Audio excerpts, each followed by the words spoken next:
What's up everyone, I'm Steve and welcome to another episode of Millionaire Habits. In this video, we're going to talk about Starlink and if it's worth it. Before we begin real quick, I am in my gym that we just built on our property, which I thought doubled as a pretty decent recording studio. So you'll probably be seeing more of this type of background in future videos. And don't forget to subscribe to my newsletter. Link will be in the description below. One email twice a week, all about building yourself up, making yourself more money, and achieving financial freedom way sooner than you ever thought possible. Again, link in description below. Now, let's talk Starlink. First, what is Starlink? Starlink is one of the only unlimited data internet options that runs based on satellites. So each customer gets their own satellite dish, and those satellite dishes communicate with satellites in space. Now, what makes Starlink different from some of the other satellite internet options like Viasat and HughesNet is low Earth orbit satellites, which means these satellites are, according to Starlink, 60 times closer to Earth than your traditional internet satellites, which means speed increases and latency decreases, which makes for a faster internet experience. But that doesn't necessarily mean Starlink is going to be right for you. And before we continue, a really quick note about speeds with Starlink. The download speeds in my personal case range from between 80 megabits a second to about 120 megabits a second. The upload speeds are actually quite slow. They range, again, in my case, between 3 megabits a second and 8 or 9 megabits a second. So that's a fairly slow upload speed, but a pretty decent download speed. Now let's talk about costs.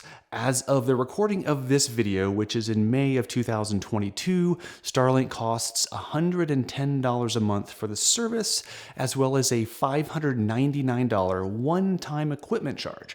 And that equipment charge gets you the satellite dish, the router, a 75-foot cable to go between the satellite dish and the router, and a little base station that you can put the satellite dish on and put it somewhere on your property. And because Starlink is satellite-based, you will need a clear view of the sky. Otherwise, Starlink probably will not work for you. So the fewer the obstructions, like buildings or cars or trees, the better. And when we consider the question, is Starlink worth it, we're really talking about three things. One, the cost of the service. Two, the quality of the service, basically how fast the internet is and how reliable it is.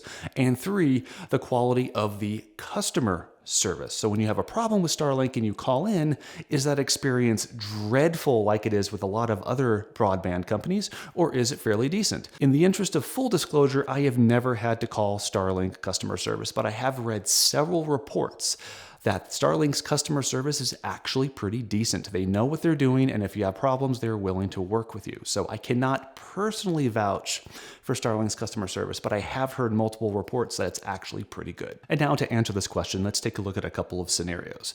For example, you're out in the middle of nowhere and you don't have internet access at all. You're well beyond mobile, cellular internet range. You certainly don't have broadband. You have nothing.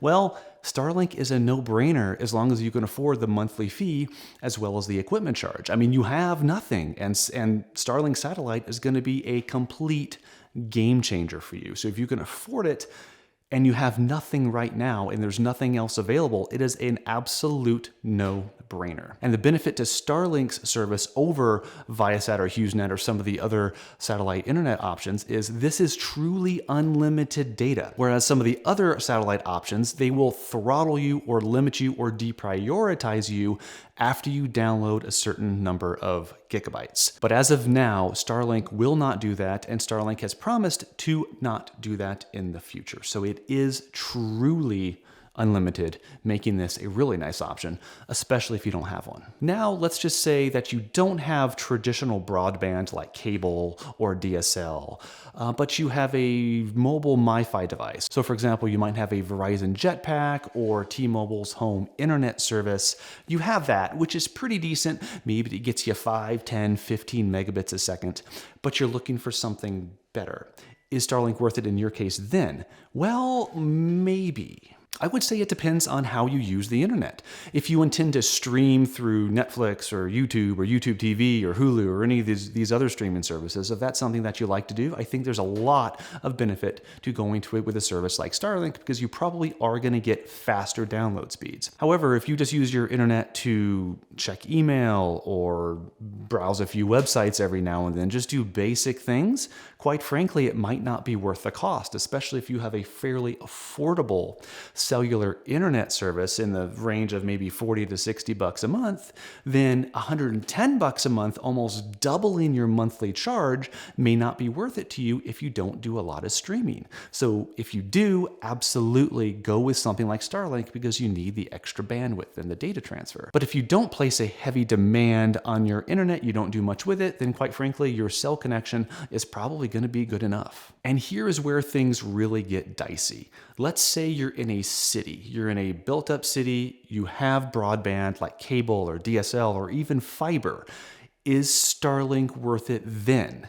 Well, this is a huge gray area, and it's really going to depend on the cost and the speed that you need. One of the biggest limitations of Starlink is the upload speed. In my personal tests, I'm only seeing an upload speed of between 3 and maybe 8 megabits a second.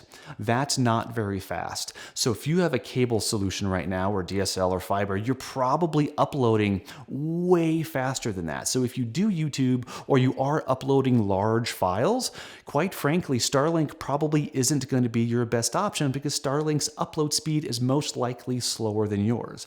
And this is especially true if you have fiber. Fiber is one of the fastest internet options on the planet. Of course, that requires physical infrastructure. And in general, physical infrastructure is going to provide a faster and more reliable source of internet for you. There are exceptions, of course, but in general, that's the case. And that's especially true if you have fiber. So I think it's wise to take into consideration the cost versus the speed that you expect. If you're paying about the same price, but your download speeds are much lower, maybe 40, 50, 60 megabits a second, then you probably will get faster speeds with Starlink. But then again, if you're not using your internet connection to stream multiple things at the same time, maybe Starlink isn't worth it for you. Maybe a lower monthly cost, even though it is a lower download speed, would be worth it for you. So here's how I would encourage you to think about this. Take out a piece of paper, write down how much you're paying for your internet right now, and then write down $110. That's the cost for Starlink, plus a $599 one-time equipment charge.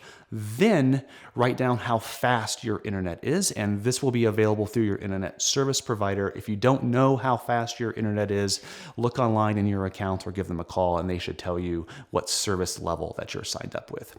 So take that, write that down, and then match that up against generally an 80 to 120 megabit a second range through Starlink, which is what I'm getting and what a lot of other people around the country are getting. And then just ask yourself, are you happy with your current internet service provider? If you're happy with them, then it's probably not worth switching, to be perfectly honest. But if you're not happy with them, whether that's your download speed or maybe it's customer service that is just lousy, which I know is the case for a lot of broadband companies, then maybe switching over is worth it.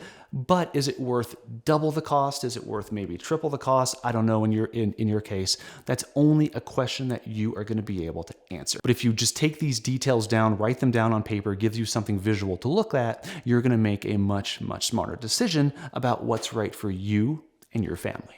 All right, before we end this video, I'm going to tell you a little bit about our personal situation out here in the middle of the desert. We started with a Verizon MiFi device, which is a Jetpack, and we were getting between 5 and 10 megabits a second download and maybe 2 or 3 megabits a second upload. That was very, very slow. But this was before Starlink was available. So we then switched to T-Mobile's home internet service, and that was much better. Download speeds in the 10, 15, sometimes 20 megabits a second, and uploads around 5 to 10 megabits a second.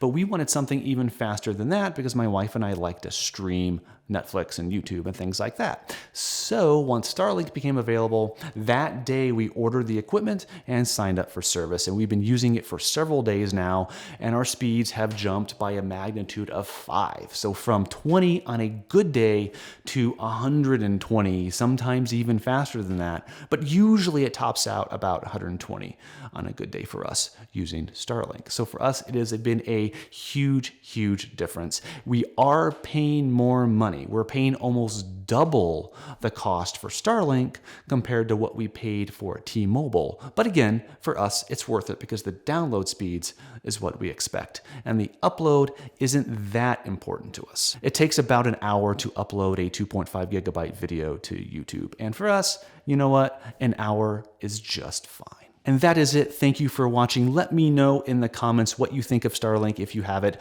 or if you think you're going to get it. Did this video help you decide whether it's going to be worth it for you based on your situation? Thanks for watching, and we will see you next time.